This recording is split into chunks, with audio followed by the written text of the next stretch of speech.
Igbo, with this new Nigeria coming and a president like Peter Obi in place, it will be bye-bye to Biafra as a physical something, maybe in the mind.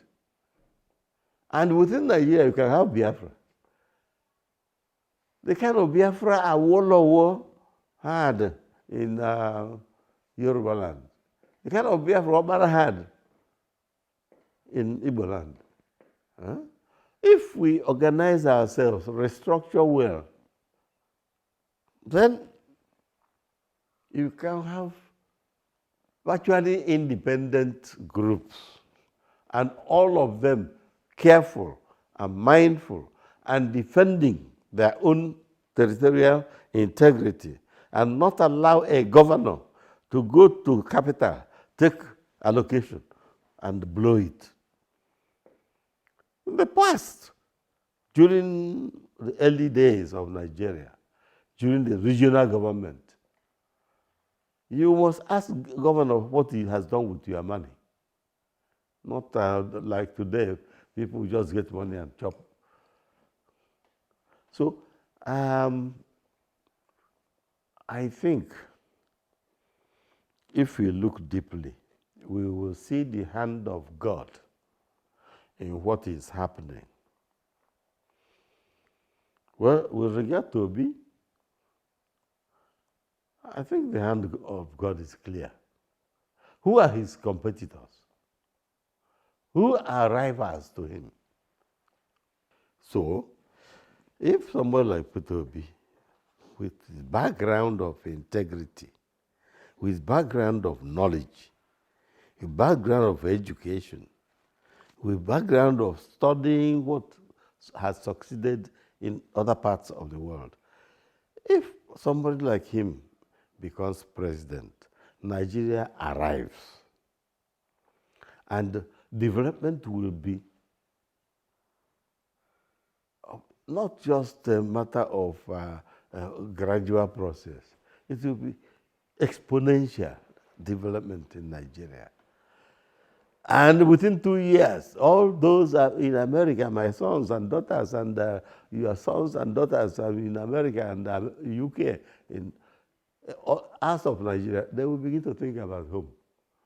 And if they come home with their brilliant industrial knowledge, end of unemployment. But actually Nigerians know it, that people from the Southeast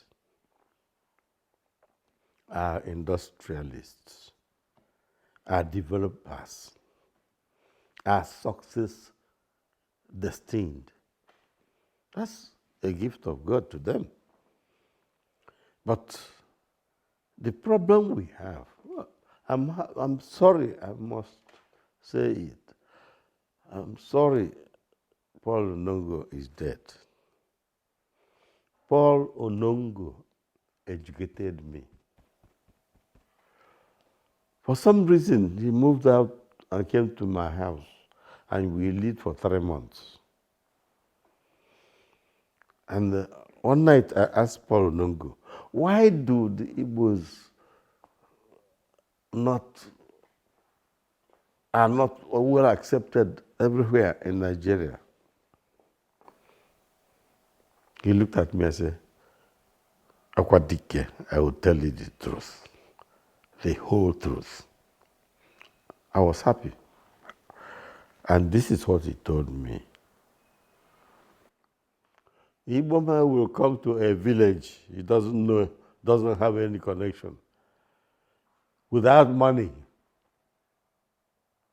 empty-handed virtually, and then begins to do some small thing by the side. But in a few months, years, he builds a palatial house. He turned around and asked me, is that his fault? I said, you tell me.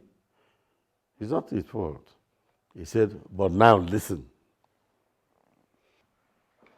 Then he said, to me. While he's talking with his friends, a TV man is passing through in front of the compound. And the woman shouts and says, "I know that fool. I met him the day I arrived here. And up till now, he has not built a chicken house, Mbokuko." Then he turns around and says to me, "If we were that man and you heard him say it, what would you feel?" I said, "I will hate him. I will hate him." He said, "Okay, you've got answer to your question." I said, "Yes, you are right.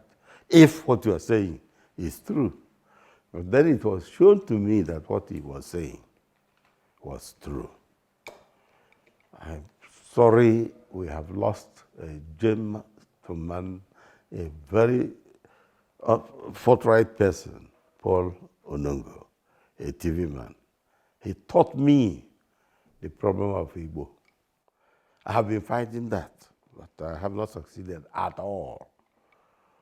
It's not even just anywhere. Look at South Africa. Our men, women, South African women just want Igbo to marry them. If we just marry them and keep quiet. But if you marry them and then make a noise to the South African men, they begin to hate you. So loud-mouthedness is our problem. And we must learn to be diplomatic and tactful.